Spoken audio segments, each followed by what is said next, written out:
Boa noite, pessoal. Vamos aqui retomando mais uma aula, né, de ciências. Hoje nós vamos ver e estudar sobre a doença de Chagas, também conhecida como mal de Chagas. Acredito que todo mundo já ouviu falar nessa doença, ou alguma vez na vida já ouviu falar, pelo fato do barbeiro, né, que é o vetor dessa doença, ser tão famoso e algumas reportagens sempre abordam, às vezes, essa doença e esse vetor, né, na, na televisão, em jornais, etc. Então, vamos começar aqui. A doença de Chagas, o que é, né? Essa doença de Chagas, ela é também chamada de tripanossomia americana e ela foi descoberta em 1909, né, pelo médico e pesquisador Carlos Chagas. É por isso que recebeu o nome esse nome, essa doença recebeu esse nome em homenagem a esse médico que descobriu, né, a doença. Então, uma coisa muito importante aqui que a gente já vai iniciar é que ela não é causada, certo? A doença não é causada pelo barbeiro, mas sim por, por um parasita, um protozoário, certo? Que tem o nome de Trypanosoma cruzi. Então, esse Trypanosoma cruzi aqui vive dentro do intestino, tá? Do barbeiro. E é esse Trypanosoma cruzi que vai causar a doença, e não o barbeiro. O barbeiro só vai ser o transmissor desse protozoário, desse parasita. Então, esse Trypanosoma que vive no intestino do barbeiro, e é através das fezes desse barbeiro que vai ser transmitida, né, o parasito para dentro do corpo do ser humano, certo? A gente vai ver em detalhes mais na frente.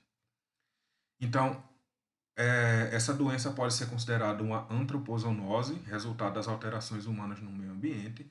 Por quê? Vejam só, esse parasito, esse barbeiro, né, também, vive em ambientes, viviam, né, e vivem também em ambientes de floresta, né, mas com a destruição das florestas, do ambiente para construções de cidades, construções de regiões agrícolas, para plantio de cana-de-açúcar, enfim. Para a interação humana, né, no ambiente e a destruição dos ambientes naturais fez com que aumentasse essa grande incidência dessa doença para os seres humanos, certo? E o ser humano ele foi acidentalmente incluído no ciclo natural desse parasito, né? Por essas razões de antroposização do ambiente, né? A invasão do homem, destruição do homem do ambiente, fez com que o ser humano também fosse um alvo, né? Vamos dizer assim, para essa doença, porque antes era só acometia animais, mamíferos em florestas, certo? E agora também o ser humano é um alvo dessa doença. Então vamos lá. Agente etiológico, o que causa a doença, tá? Então, como eu falei anteriormente, isso aqui vocês têm que ter bem frisado, não é o barbeiro, o triatomínio que causa a doença, mas sim o parasita que vive dentro desse barbeiro, certo? O nome desse parasita, desse protozoário, tá? Que é um protozoário flagelado, se chama Trypanosoma cruzi. Trypanosoma cruzi. Esse Trypanosoma cruzi, a gente vai ver na imagem aqui na frente, é caracterizado pela presença de um flagelo. Flagelo é uma estrutura que serve para a locomoção desse protozoário. Então, ele tem um flagelo, uma caudinha, né, que é importante para a locomoção. Ele serve para nadar em substâncias líquidas, certo? Então, isso aí é muito importante para o protozoário se locomover, certo? Vamos para o próximo slide aqui. Nesse slide, a gente vê aqui uma imagem de um tripanossoma, né? Numa das fases, porque a gente vai entrar aqui em um pequeno detalhe que vocês têm que saber disso, sobre esse Trypanosoma cruzi. Por quê? Porque ele muda de forma de acordo onde ele está, certo? Porque vejam só, como eu falei, esse Trypanosoma cruzi, ele está presente dentro do intestino dos triatomíneos, né, do barbeiro. Depois ele vai para a corrente sanguínea do ser humano. Ele pode infectar células, certo? Do ser humano. E a gente vai ver isso aqui num ciclo mais na frente. Mas resumidamente, ó, vejam essa imagem aqui que eu estou passando o mouse, certo? Ele é uma célula, né, que tem esse flagelo aqui, essa cauda, certo? Essa estrutura aqui é considerada a forma tripomastigota, certo? Ah, aqui, essa segunda imagem é considerada a epimastigota, e quando ele não tem o flagelo, é considerado a mastigota, que é essa outra aqui. Então, essas são algumas fases. A gente não vai entrar muito em detalhe nisso, não, mas só para vocês verem que, observem aí essa última embaixo, ela não tem essa presença desse flagelo, né? Esse parasito aí, ele não tem o flagelo na fase amastigota. Então, essa primeira, chamada tripomastigota, vai ser encontrada no sangue dos vertebrados, certo? No sangue do ser humano, na corrente sanguínea. E também vai ser encontrado no intestino, nas fezes dos barbeiros, certo? A gente vai ver o ciclo aqui mais na frente e vai entrar em mais detalhes sobre isso. Essa segunda fase aqui, epimastigota, vai ser encontrada no tubo digestivo dos barbeiros, certo?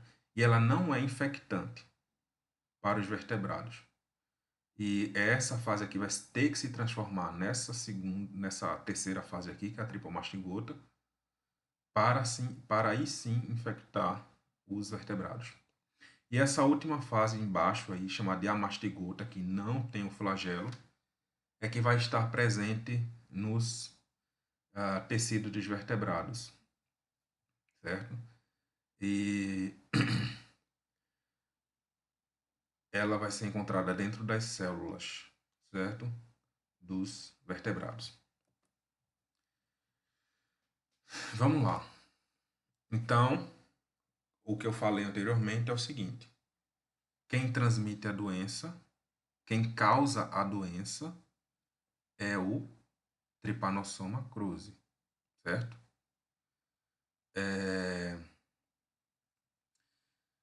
Só que quem carrega esse Trypanosoma cruzi é quem? O barbeiro. Então, aqui vocês têm a imagem, certo? Desses insetos, que é chamado de triatomíneos. Esse barbeiro aqui é muito fácil de identificar, porque ele tem essa parte do abdômen aqui listrada. Vocês observem aqui eu passando o mouse. Então, esses animais, esses insetos, vão carregar dentro do intestino deles o Trypanosoma cruzi, certo? E a maioria das espécies de barbeiros vivem em meios silvestres, tá? Em ambientes de florestas, etc. Os barbeiros ele têm hábitos noturnos, ou seja, eles vão se alimentar, acasalar durante a noite. Esses barbeiros, pessoal, triatomíneos, vivem em frestas de casas de pau a pique, né? Que é aquelas casas de barro. Vivem em ninho de passarinhos, cascas de tronco de árvores, tocas de animais, embaixo de pedras.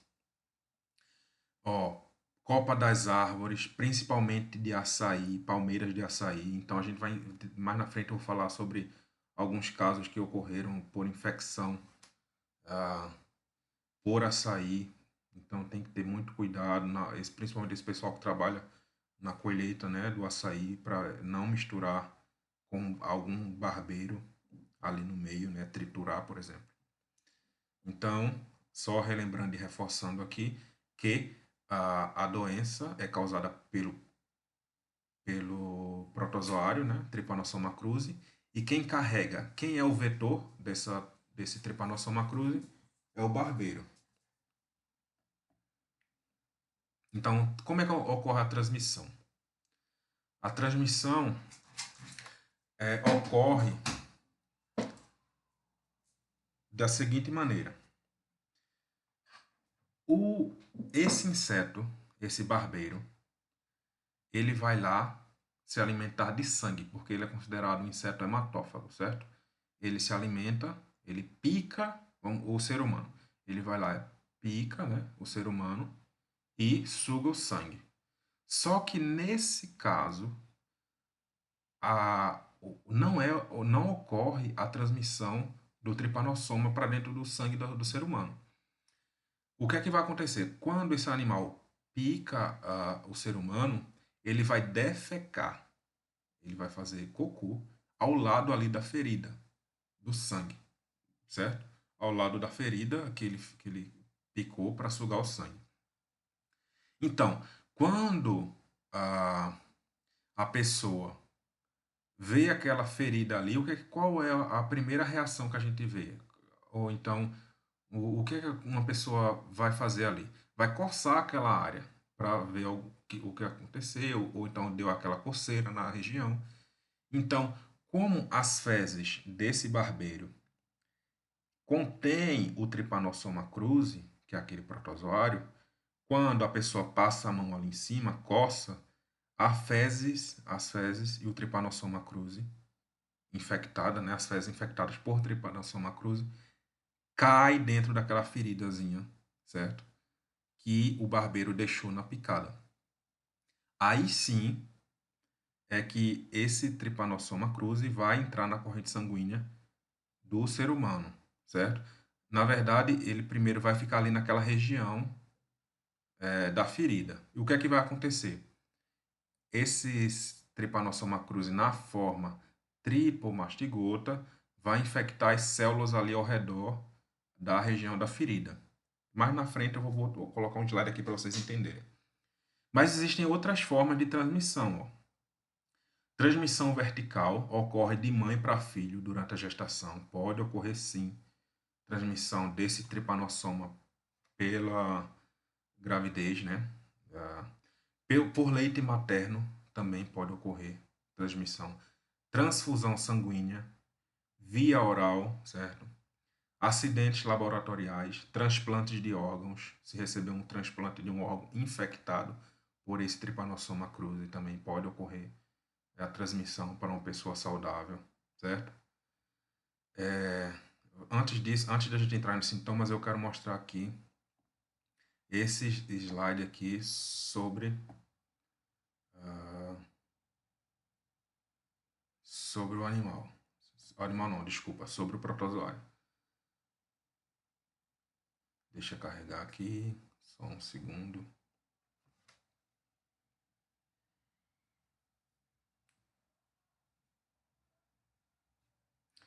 Vejam só.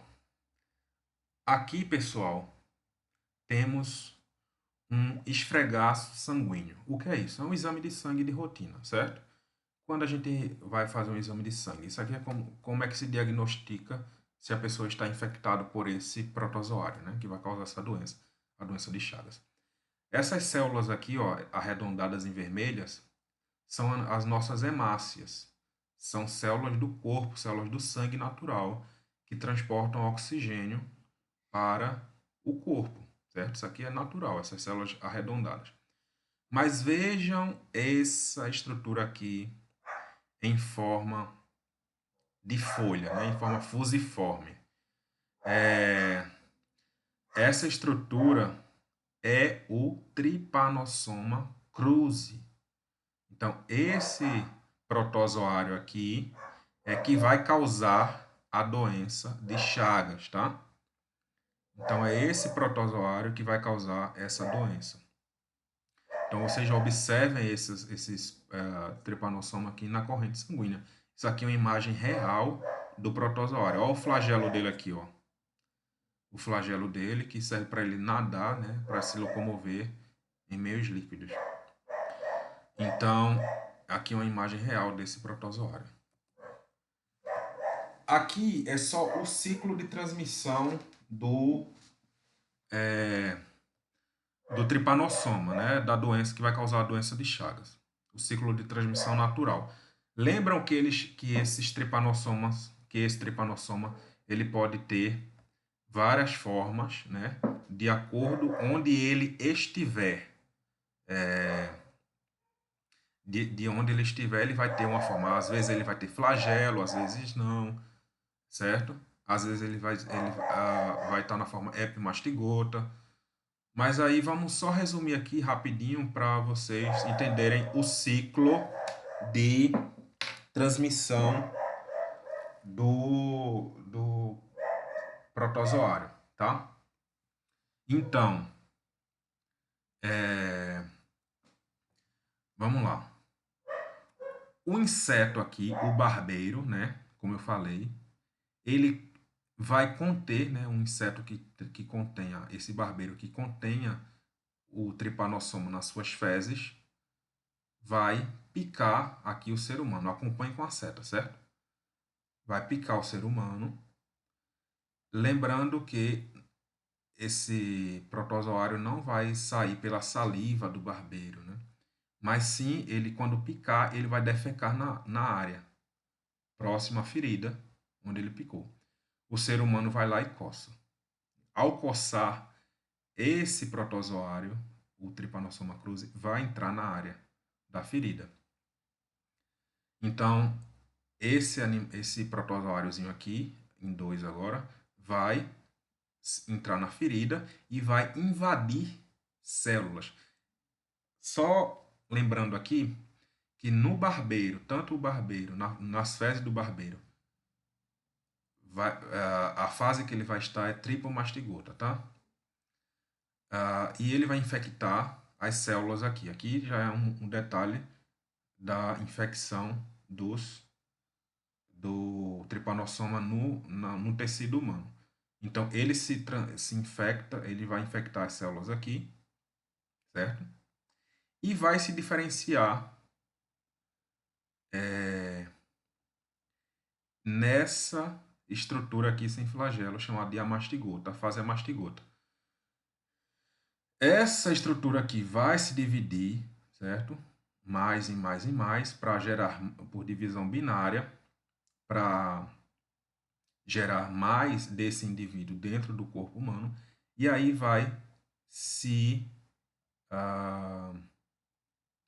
multiplicando, certo? Essa estrutura aqui depois volta a ser essa outra estrutura aqui chamada de tripomastigota novamente. E rompe as células, tá? E vai infectar outros, vai cair na corrente sanguínea, certo? E vai infectar outros órgãos aqui do corpo humano, coração principalmente, a gente vai ver mais na frente, que vai causar problema cardíaco, né? Mas invadindo outros órgãos também, tá? E daí, esse Trypanosoma cruzi aqui na forma tripomastigota pode novamente, se um outro barbeiro picar o sangue, né? Fosse alimentado de sangue de ser humano infectado novamente, ele pode ingerir, né, aqui esse Trypanosoma cruzi para o interior do barbeiro novamente, certo? Esse Trypanosoma cruzi aqui vai se diferenciar em outro tipo de sua estrutura, chamado epimastigota, e aí depois desse epimastigota se transforma novamente em tripomastigota no interior do intestino, do estômago, tá?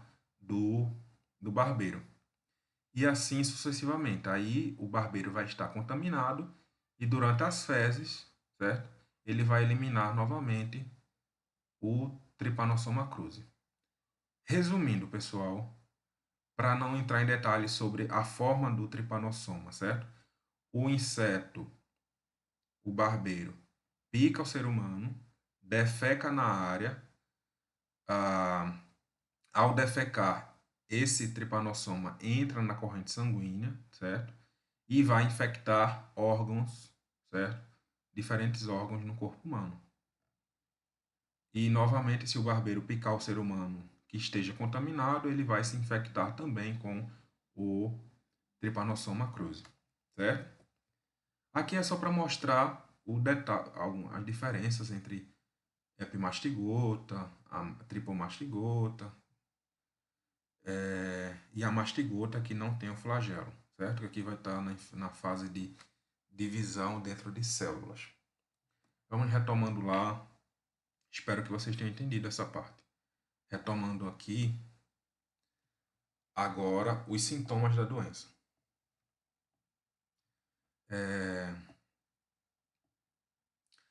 Tá. A doença possui duas fases, tá? Uma chamada fase aguda e a outra fase crônica. Vocês têm que lembrar isso da primeira aula sobre doenças parasitárias que eu falei.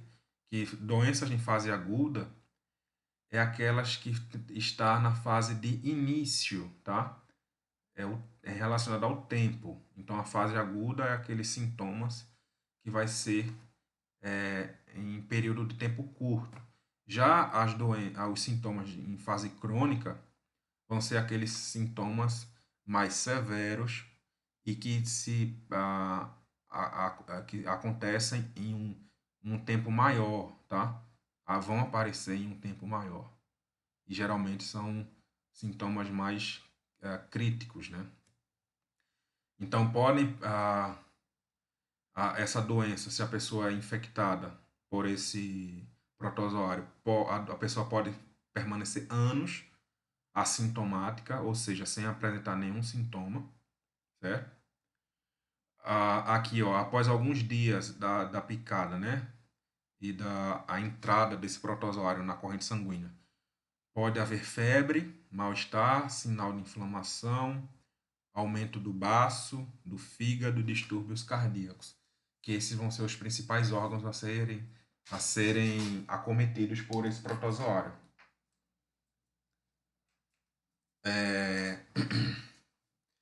Na fase aguda aqui ainda, ó, uma das características chamada de chagoma. No local da picada, a área torna-se vermelha e endurecida, tá? E outra característica aqui chamada de sinal de Romagne, que vai ser quando vai ocorrer lesão próximo aos olhos, certo? Então aqui vai ser uma lesão próxima aos olhos, devido à picada do barbeiro aqui nessa região, certo? Próximo aqui. Já na fase crônica, então vejam, aqui eu falei sobre alguns sintomas mais leves, né, que ocorreram a curto período de tempo. Agora, já numa fase mais crônica, né, uma fase mais que depois de anos, né, geralmente 10, pode ter até mais tempo. 10 anos, já pensou você ficar com a doença sem saber que tem? E a partir daí começar a vir aqueles sintomas mais pesados, aqueles sintomas mais críticos, né, da doença. Então, aqui a gente tem a fase crônica, né? Então, vai acometer depois de anos da infecção, da picada, né, da entrada desse protozoário na corrente sanguínea. E quem vai ser acometido principalmente aqui, vocês podem observar essa imagem, é o coração. O coração vai ser acometido, né? Vai ser comprometido, áreas vão ser rompidas, de células vão ser degeneradas, tá? E vai ocorrer uma inflamação do coração, que a gente chama de cardiomegalia. E também no fígado também, chamada de hepatomegalia. Então, esses órgãos vão ficar grandes, fica com um tamanho maior do que o normal. O que vai causar aqui no coração, por exemplo, falta de ar, tontura, taquicardia, né, que é a aceleração do coração, braquicardia, que é a diminuição do fluxo sanguíneo do coração, inchaços na perna. Então, aqui são alguns sintomas na fase crônica e pode levar à morte, né? Devido a esses sintomas. Lesões no fígado também, né? E vai causar inflamação no fígado e comprometimento do sistema nervoso também.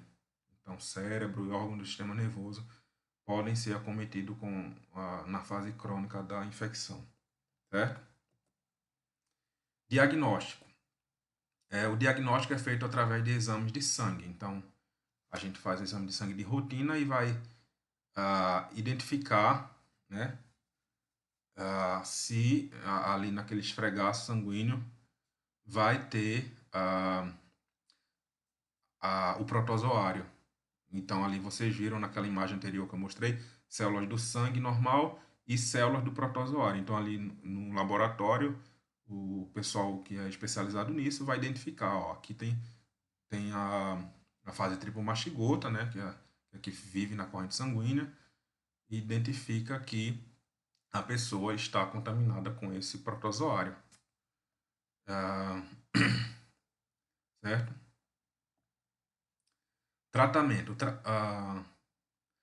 Só para lembrar, pessoal, aqui já vou logo de cara aqui nessa observação aqui embaixo. A doença de Chagas, ela não tem cura, tá?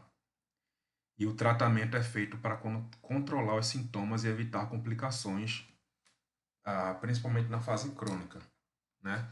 Então, de cara aqui, já é até um espanto, mas a doença, ela não tem cura. Ela tem tratamento para tentar se viver com a doença, certo? E controlar os sintomas que é causado pela doença. Mas aqui tem algum nome de alguns remédios, né?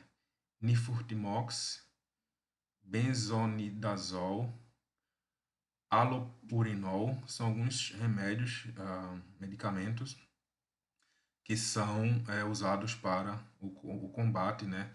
Para matar esse parasita na corrente sanguínea e nas células. Mas é principalmente também para evitar, né? Para controlar os sintomas. Aqui está dizendo o tempo, mas isso aqui nem é tão específico porque vai variar de pessoa para pessoa. E geralmente, ó, esses medicamentos aqui são quando se descobre logo a doença na fase aguda, né, num período curto de tempo, esses medicamentos são mais eficazes. Durante o tratamento sintomático, pode usar cardiotônicos, né? Então, arritmíacos e também implantação de marca-passo. Por quê? Lembra que essa doença vai acometer principalmente o coração, né?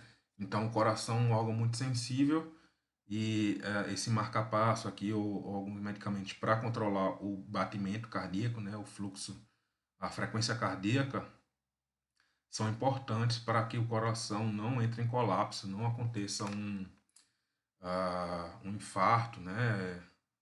Ou alguma arritmia assim que pode causar morte. Então, tem que ter muito cuidado. E aqui o tratamento é só indicado por médicos, tá bom? Aqui, só para já finalizando a aula, vejam que essa doença vai acometer aqui principalmente a nossa região, né, da América do Sul, América Latina como geral, até o México. E estima-se que existam 12 a 14 milhões de pessoas infectadas pela doença, né, de Chagas aqui na América Latina. E no Brasil, 8 milhões de pessoas que vivem com a doença. E dos infectados, aproximadamente 20 mil morrem por ano, certo? Isso aqui são dados, né, publicados já e dados científicos que analisam o número de mortes pela essa doença. Os indivíduos mais atingidos fazem parte da população pobre, que reside em áreas precárias e principalmente na zona rural. Como eu falei, por causa do barbeiro, né, tem que ter muito cuidado nessas regiões, principalmente em casas, naquelas casas de pau a pique, que é casas de barro, que esses barbeiros gostam de viver em frestas, até dentro de tijolo mesmo eles gostam de ficar, certo? E no Brasil é considerado a quarta doença de maior impacto na saúde pública. Medidas profiláticas. Então, quais são os cuidados que devem ter para os doentes ou para evitar a infecção? Tratamento da doença, né, dos doentes, combater o transmissor, que, ou seja, é eliminar o barbeiro, né? Melhoria, ó, essa aqui são as casas de pau a pique, essas casas de barro aqui, eu acho que muita gente já viu, né? Como são essas casas. Melhoria nas habitações rurais, eliminação de animais infectados, porque também outros animais também são infectados pela doença de Chagas, não só o ser humano, né? Educação, né? A população deve conhecer a doença.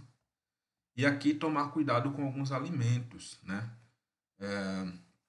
Existem dois grandes alimentos que podem ter o barbeiro ali misturado nas suas, no fruto ou na folhagem, que é o açaí, né? Então o açaí deve ser cuidadosamente lavado antes de ser moído. E também a cana-de-açúcar, pessoal. A cana-de-açúcar, os barbeiros também existem, por exemplo, caldo de cana que tem. ah, Já houve relato de transmissão, né? O barbeiro estava ali, foi triturado junto, ou seja, consequentemente, o, ele foi triturado e continha o tripanossoma no interior dele e foi tudo misturado num caldo de cana, por exemplo. E açaí, esses são os principais alimentos que devem ter muito cuidado ao se consumir, principalmente nas áreas que produz, né, esses extratos, ah, esses açaí ou caldo de cana. Aqui uma só curiosidade, dia 14 de abril é Dia Mundial do Combate à Enfermidade de Chagas, né? E aqui só para relembrar, o nome do parasita foi dado por seu descobridor, o cientista Carlos Chagas, né, que é um médico. Ele é um médico e homenagem também ao cientista Oswaldo Cruz, porque Oswaldo Cruz ah, é outro médico que o parasito, né, o protozoário, recebeu o nome em homenagem a ele, tá? Existe até a Fundação Oswaldo Cruz, né? Certo, pessoal? Aqui a gente vai finalizando. Espero que vocês tenham entendido. E qualquer dúvida, estou à disposição. Até a próxima, tá? Abraço.